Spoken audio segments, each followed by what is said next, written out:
don't say, now I've eaten for myself, now let me eat for the baby, and then you call it another plate and you go. Have you experienced any form of vomiting?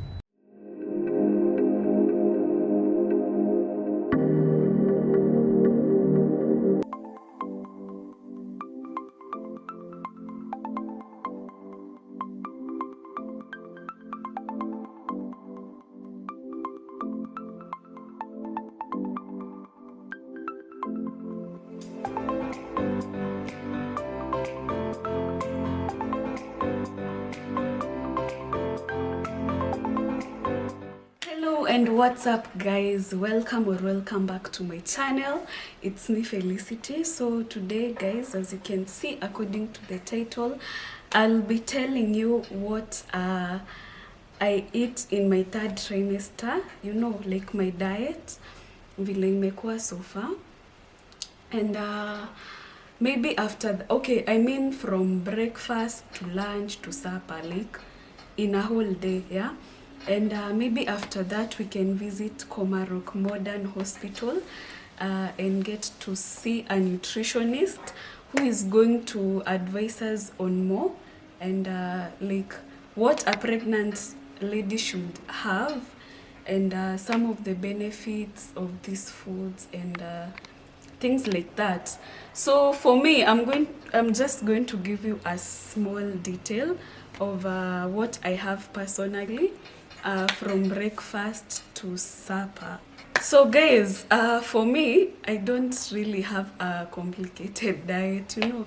So in the morning, I could take tea or milk with bread and maybe something else like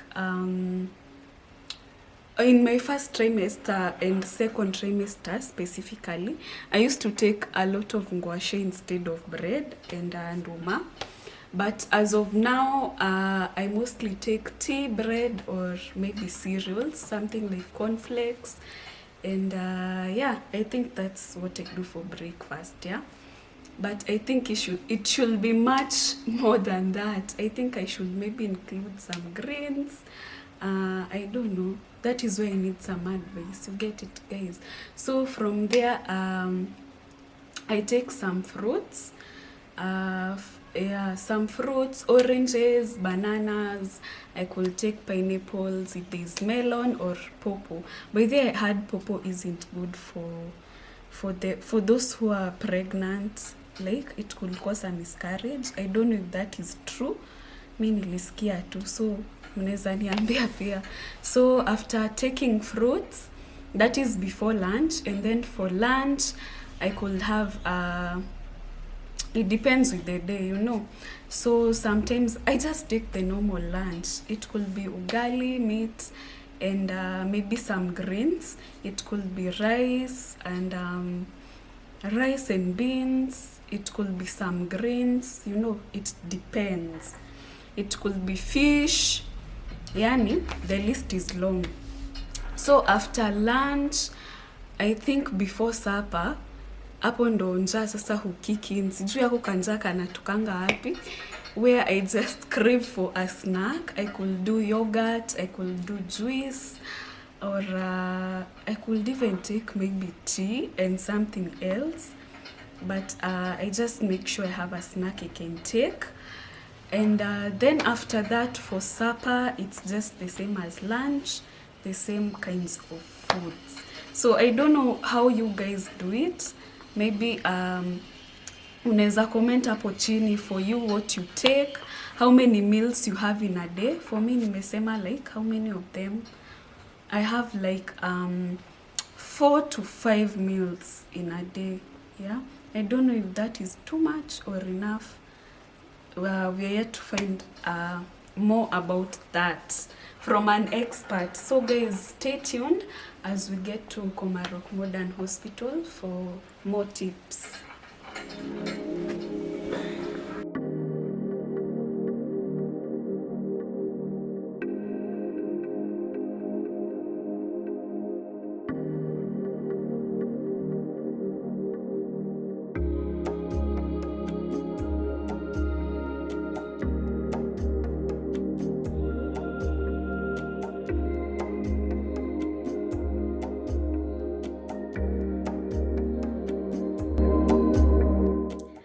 Yeah, so guys, umesikia your story, and now I'm here at Komarok Modern Hospital to maybe consult more about how my diet should be and all that. So I'll be meeting a nutritionist, and yeah, so I want you guys to meet her also. It's also my first time to meet her. By the way, I've never visited a nutritionist before. Naonanga ikiwa, I don't know, something, it's just something I've never done before. So let's get in and let's get to meet her today.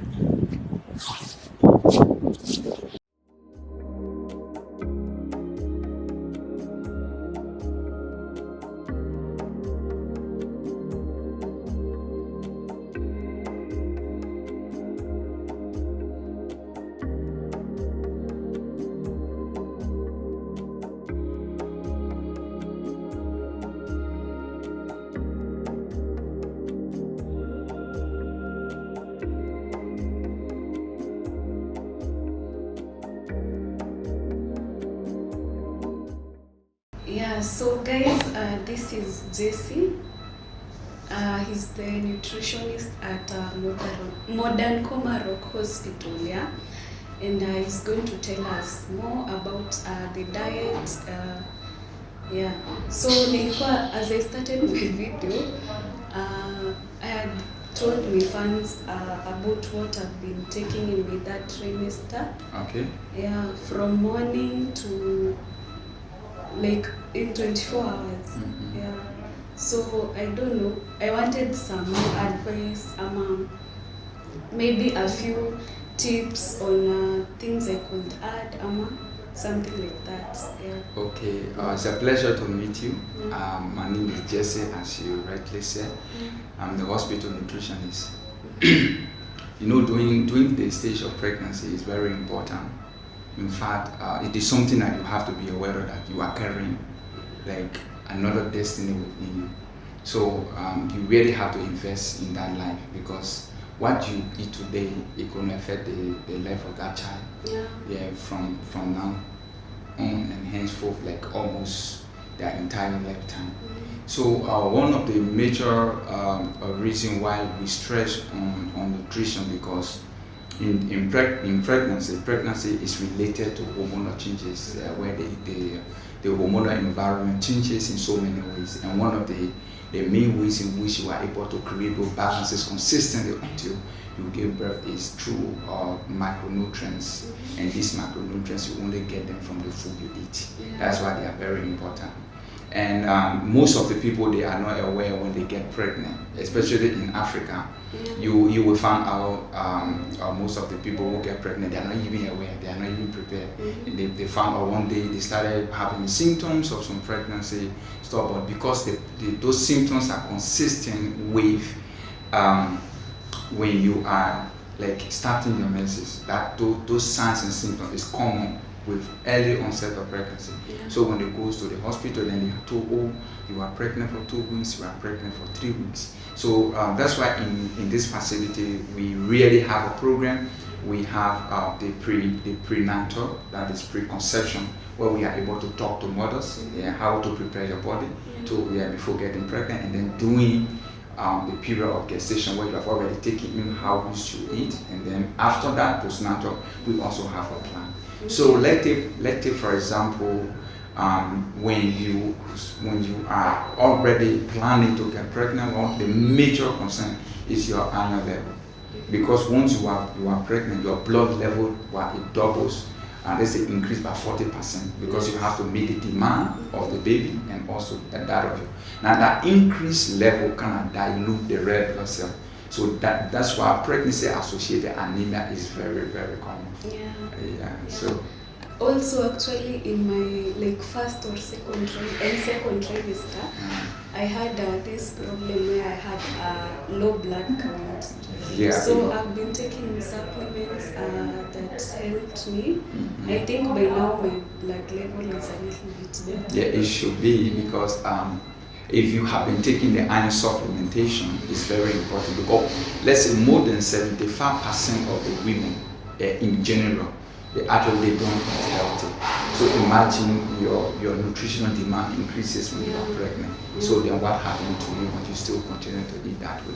So if we were to look at, for example, one of those supplements that are given to you, let's say the pregnant care. Why are they giving you that pregnant care? It's because one, they want to increase your folic acid level, like they want it to be normal. Because we are not sure whether your folic acid level in the body as a normal person is it intact and so on. So once you are taking the supplements, that folic acid level is established, but in as much as you are taking it, you're supposed to be eating food which also contain them.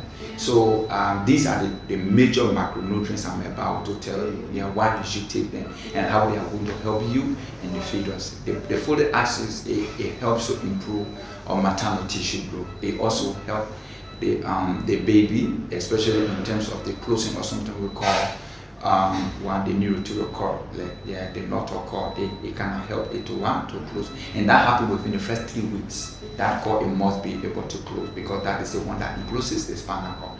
And the macronutrients that are responsible for that process is what we refer to as the folate, and synthetically we call it the folate acid.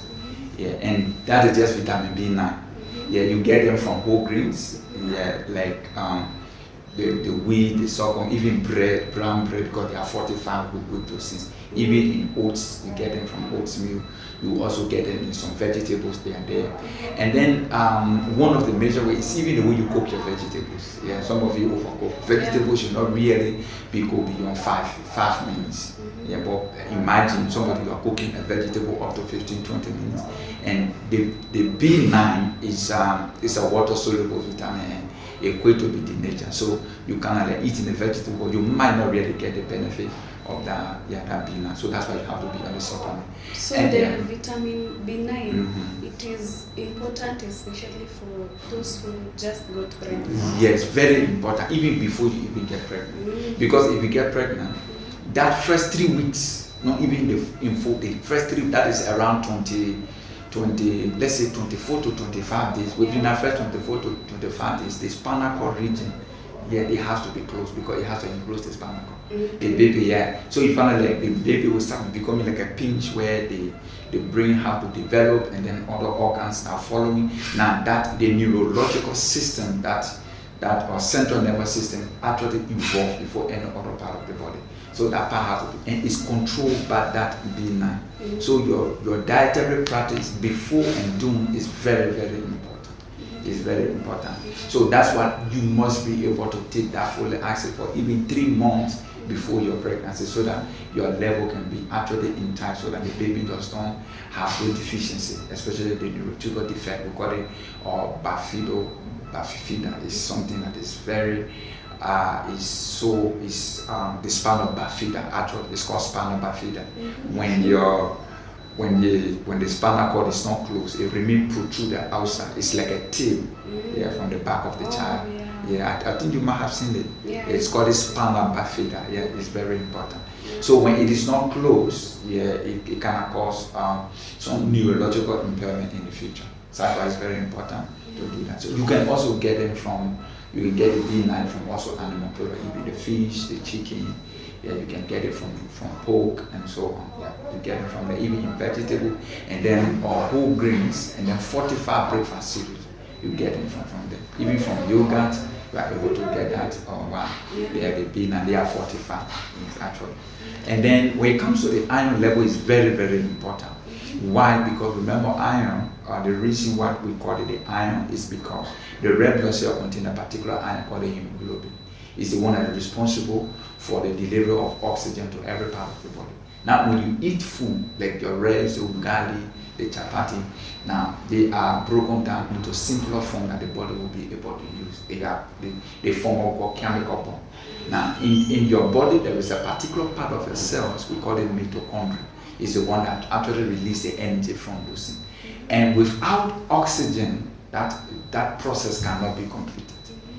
You see. So it is your iron that will be able to deliver those oxygen, totally, to every part of the cell for those cellular or what processes to what take on those are cellular or what reactions. We call it cellular metabolism. They have to take on, and oxygen play a very key role. It's very, very important.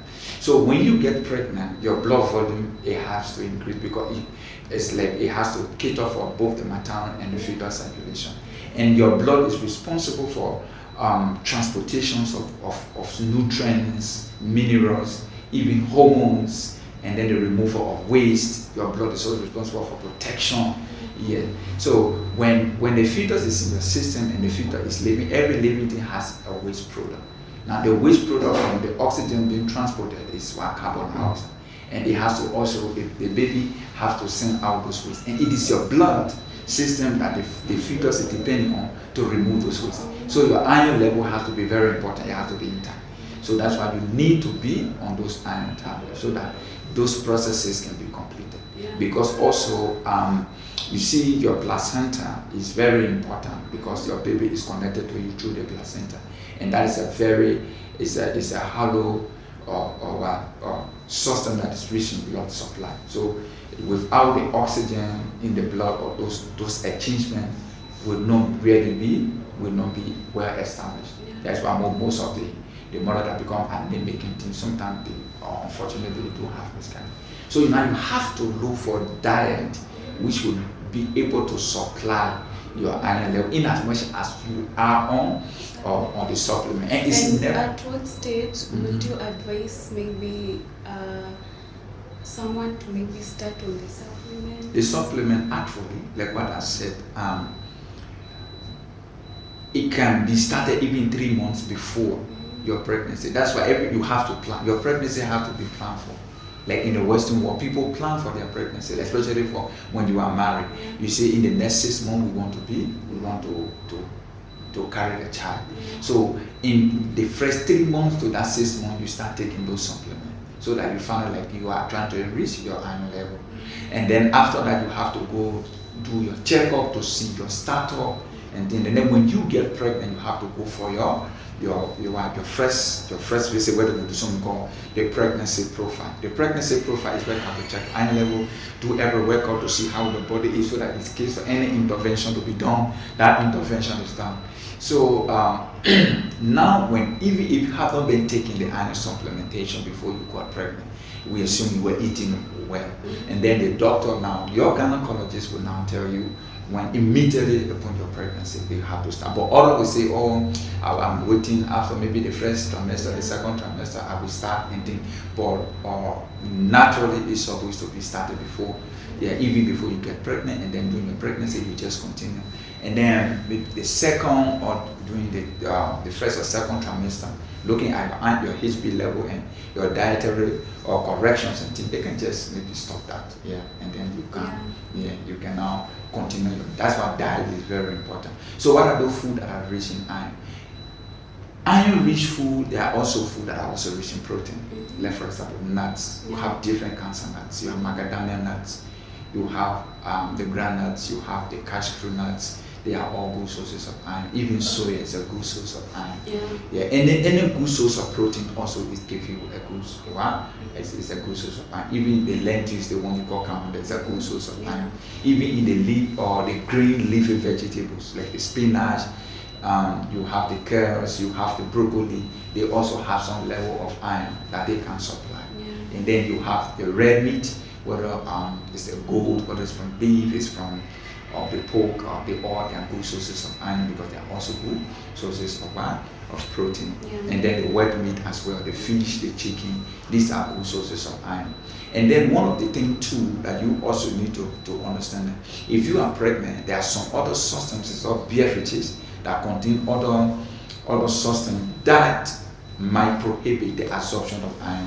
So because of your status, there are some things you don't need to be taking, like for example, coffee or food that has a very high level of caffeine, because caffeine ban the absorptions of iron. So what you do, you have to stay away from those coffee, you have to stay away from maybe the strong tea, something that actually is rich with caffeine. Those sodas and those things that you have to stay away from them. Why? Because you don't want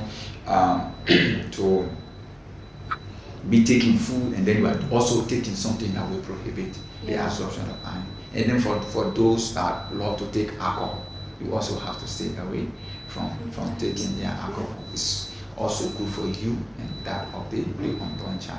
So when it comes to also the iron level, you found like in as much as the plant base of protein or the plant sources of protein, they are very good, they can give the iron, but looking at the absorption level of iron, yes, the 100% of the iron from these plants, they are not absorbed. They are not absorbed. Yes, and we'll talk about how biological value of protein is also able to give you become a good source of iron, especially the animal product, because of the heme, especially the red meat. The heme is the one which is the one that completes the chain of the hemoglobin. That's why I call it hemoglobin, the heme iron. So they are able to help you transport those oxygen. So the meat and the meat product, they are okay. In as much as they are okay, doesn't mean you should overindulge. They are measurement that we can even talk about them the whole day. They are very, very important. So based on that, the food alone might not actually give you the 100% of iron. That's why you are supplemented to a certain level of the pregnancy up to second trimester. Other people here, even during the third trimester, when they check the iron level is okay, they can just discontinue, and then they continue eating their food to have the good sources of iron, because it's very important to know that iron play a very important role, even in brain development, especially when the child is born at 6 months. The reason why people will be taught to introduce food at 6 months is one of the major reasons is because of the depletion of iron. When the child is born, actually when you give birth, at the first 6 months, the iron level of the child will start depleting, because during the first 6 months they will be operating on the iron that they got from you. That's why when you are pregnant, you have to really be sure that you have a very good source of iron. You have to be prepared. Your body has to be prepared, because your iron level will also translate into how healthy your child will be, and it contribute to their neurological development. Very, very important for you to know that. I hope you guys are following up on that. We've learned a few things so far. So would you maybe give us maybe an example of what an expectant mom can take in a day? In a day, let's say, or let's start from your breakfast. In as much as we are talking about iron-rich food, and we are talking about your diet, your dietary practice should be healthy, we also have to be practical, looking at the economic status and things. The food don't have to be expensive before it contains iron. It's just the appropriate thing that you might be taking. And also too, you must be willing to invest in your diet, because it is for the benefit of you and that of the child, and also your health. So let's take for example, there are few options you can use for your breakfast. And taking breakfast doesn't mean you should take tea and bread. Like if you are pregnant, I don't expect you to be taking tea and bread in the morning as your breakfast. You just collect a slice of bread, collect some cup of tea there, and then you take it. You wouldn't really utilize that. So you have to make every meal count in getting your iron, because you have to include source of iron in every meal. So from your breakfast, let's take for example, if you are those guys who love to take those breakfast cereals, there are 45 breakfast cereals that are rich in iron, like the oatmeal. They are resources of iron, because they are fortified also with B vitamin, and they are also fortified with iron. You can go for oatmeal. You can do an egg. You boil flying food when you are pregnant. It's okay, but you don't overindulge that. The majority of time is good that you boil, especially for those kind of eggs. You can do a boiled egg. Boiled ones are better. Boiled ones are better. You can do that. You can do also an oats. You can do that, and then you can do some few fruits. Oats with? You can do grapes. You can do the strawberry, and so on. You can do that. Why? Because in as much as the oats will give you iron, it's not the only source of the iron you have for the day. That would be an option. In the morning, you can actually cook a real food. Like you have a real meal. You can have your indoma, ngwashi, depending on your body status, because there are some people who don't tolerate or those ngwashi, they actually craft for heart bands and those things. So you can do the ndoma, the arrowroots, you can boil them very nicely, and then you can make a stew from beef. You can have your greens, it could be spinach, it could be any green leafy vegetable that you are able to afford at that time, and then you can have it. That could be a very good a breakfast that will give you a good source of iron. And then after that, within 30 minutes, you can take a glass of orange juice. Why? Because the orange is very rich in vitamin C, and vitamin C helps the absorption of iron. You can do that. You could take a fruits whole, or you could take it as a juice. But I will advise consuming a fruit in their whole form is very important. They're making it to be juice, because you also break down the fiber and you blend them. So that could be an example of a breakfast. We can do that. You don't even need to use beef alone. Some you can do fish, but depending on what you have, as you feel. If for those of you who love plant-based food, like you can do your beans, you cook the beans very nicely. It could be a green peas or whatever you can cook, and then you can do a spinach.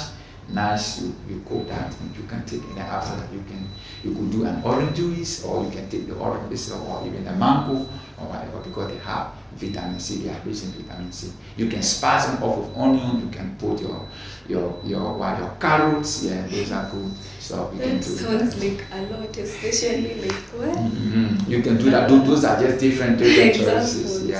You can choose what you want to do. Let me tell you, if you have the opportunity to invest in your body, you go for it. Like I normally tell people, if you can invest in building, you spend millions of shillings to build just a house that you will stay in. You spend millions of shillings to buy a car, a nice car to drive.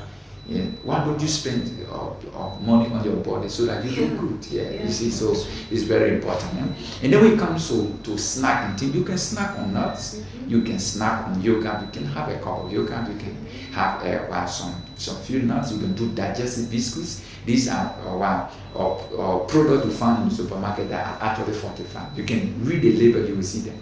They are fortified with iron, B vitamins, and things. You can snack on that. If you don't like a biscuit, because maybe some people will say, oh, okay, the taste it might be so, it might have some salty or sweet taste I don't like, which is okay. You can also do nuts, you can do some grapes or strawberry, and then you can do a glass of yogurt. Those are very good sources of iron.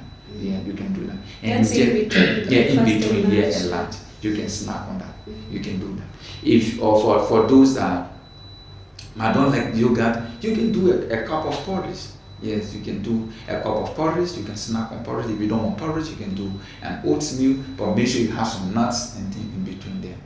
Because you are looking for your iron. And then when it comes to your lunch, you have varieties you can choose from. You have rice, you have the ugali, but I will advise you go for the whole grains. The whole grains are very important. Spinach, you can do spinach, you can do cabbage, you can do even the purple cabbage, you can do broccoli and those things. And then we have the whole grains. The whole grains are those unprocessed sources of flour. Like you have the maize flour, you can use that for your ugali. You can do the sorghum, you can do the millet. You use those, the kienyeji, when you see that one. You use them to become your source of ugali. You can do rice, especially those rice from Moya. And those are wild rice, they just harvest them. You can use them, and you can do your vegetables of your choice, and then you can do the meat of your choice. And you do that. If you tolerate beans and those things, you can do that. But because of weight gain, I wouldn't advise you to be taking too much rice with beans or beans and chapati. Those are a lot of stuff. Because again, you have to be careful so you don't introduce a lot of glucose in the maternal circulation, your blood. Because anything you take in will enter into your systemic circulation and go to the fetus, which is the glucose. That's where most of the mothers who did not check their weight before getting pregnant, they continue to eat the way they used to eat. They did not follow a good dietary pattern. Now they eat a lot of food, because when you are pregnant, people have this myth: you eat for two, so you eat until you eat more than what you're supposed to take. Like even during your first trimester, you eat normally, like the way you used to eat before even getting pregnant. It is from your second trimester you are able to increase later one or two snacks, just 1 to 2 extra meal in between. Yeah. Having 1 to 2 extra meal, it does not mean increase the quantity of your food that you are eating. No, it's just snacking on additional meal so that you are able to meet up with your energy demand due to you and that of the baby.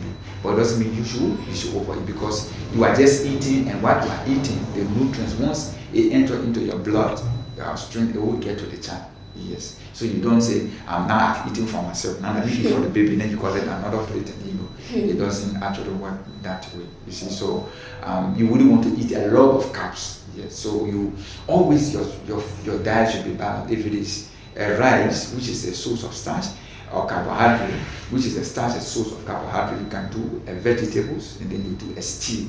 If it is chapati, do a vegetables and and a stew. Out from fish, chicken, and if it is beans, you can do beans. You do it with a vegetables, like that. And then later on, you can snack on something in between. But having a chapati, you having the beans, and then you have rice, you have potato. You know the way people combine those things. It might not really be necessary, and it's not too healthy for especially people of the stage. And then in between, again, you can decide to even do your fruit salad. Like around 4 p.m. you can snack on fruit salad. You have different ways in which you can do your fruit salad. You can do with grapes, you can do strawberry, you can do green or red apple, you can do even a mango, you can do an orange, depending on the kind of fruit salad you want to take. Yes, you can just snack on a fruit salad, or you do a fruit salad with a yogurt between a lunch and supper. And then at supper, you can even introduce some vegetable salad, and then you do something light, because you are going to sleep. Because one of the things again that we need to avoid is when you are going to sleep or you are going to lie down, you don't need to eat a lot of food, because you're gonna introduce gastric pressure, and then you find out like you feel like vomiting. You wake up, you are tired, you don't sleep, you are rolling all on the bed and all those things. Yeah. So that was nice. Do you have any other question?